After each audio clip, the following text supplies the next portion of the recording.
Walk into any coffee shop or diner, and you'll spot these packets right away.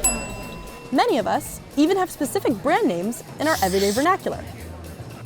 And if you're someone who uses these sweeteners, you're not alone. 141 million Americans used sugar substitutes in 2020. They're attractively marketed, with little to no calories, claims of no weight gain, and are supposedly safe for diabetics. But with all the hype comes a history of negative PR and health concerns, including possible cancer links. And yet, talk of bans by the US government proved ineffective, even inciting chaos. As this is a story of desperate times calling for desperate measures. So how did these small packets become so mighty?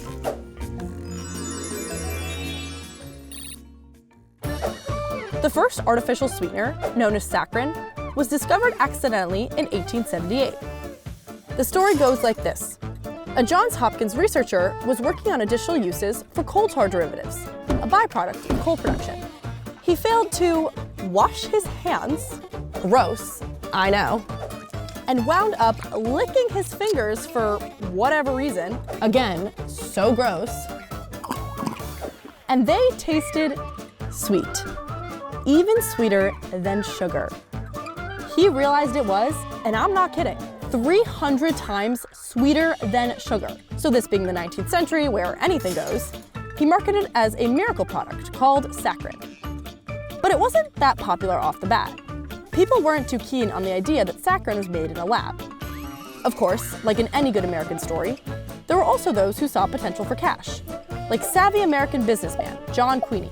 He opened a chemical company to produce saccharin, and by 1915 was already striking million-dollar deals with soda companies who looked for cheaper alternatives. Still, for most of the early 20th century, Americans mostly consumed saccharin for medical purposes, a way to lose weight, or prescribed for diabetics. Now, even though this was basically the wild, wild west, remember, Upton Sinclair's The Jungle led public outcry for food inspections.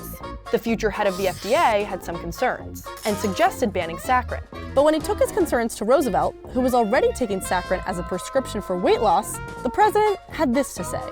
Anyone who says saccharin is injurious to health is an idiot.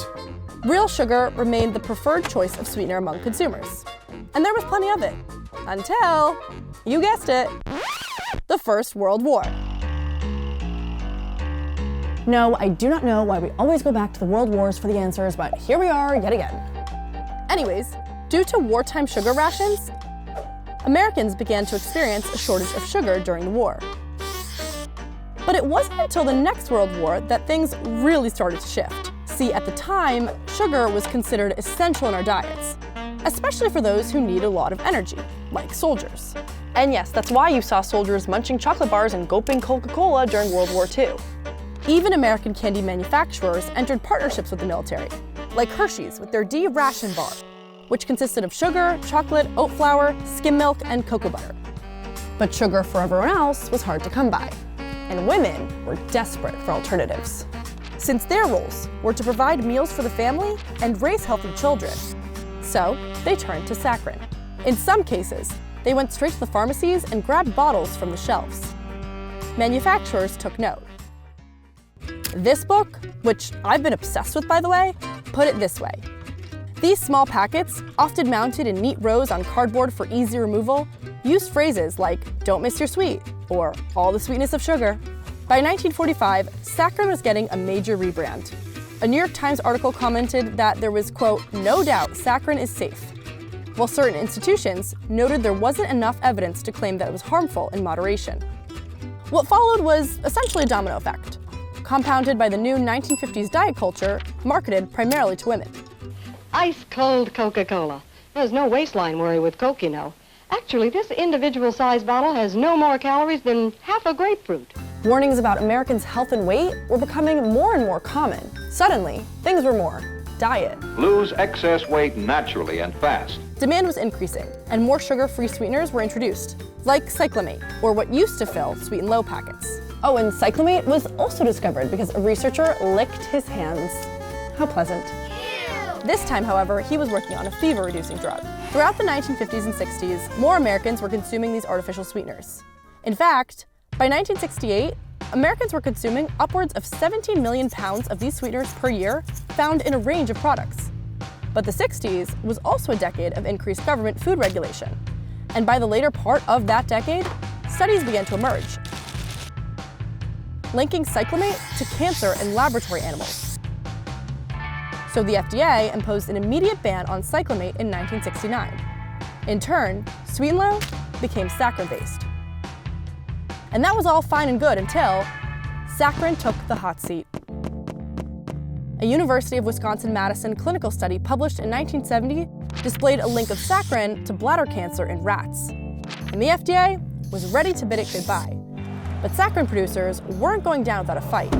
Ads appeared in papers urging people to act, describing the FDA's plans as, quote, another example of big government. Saccharin was banned, but it was quickly reversed due to, quote, more studies needed. Remember, this is the 70s with a lot of government distrust sentiments.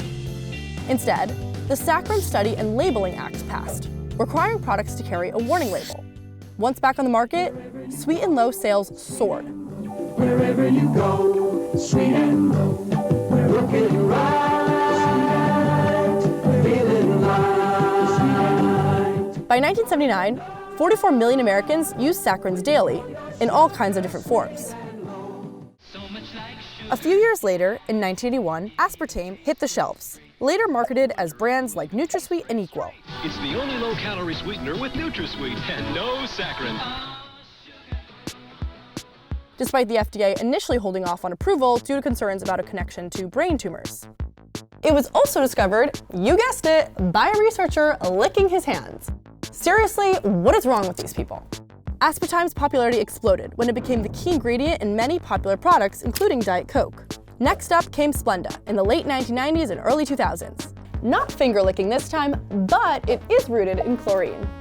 Splenda, which is sucralose-based, quickly pushed out its competitors, finding its way onto the ingredient list of almost 4,000 products here in the US, and subsequently gaining a 51% market share among, quote, sugar substitutes in the United States.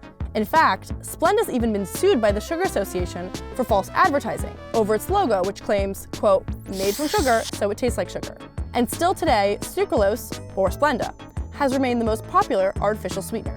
Though health questions remain about these types of sweeteners, sugar substitutes continue to be on the rise today. And it's not just in the US, but globally. For example, in Europe, trends were forecasted to grow 1.46% in 5 years. Some reasons include the increasing population of overweight Europeans. And the sweetener market overall is expected to reach $160 billion by 2027.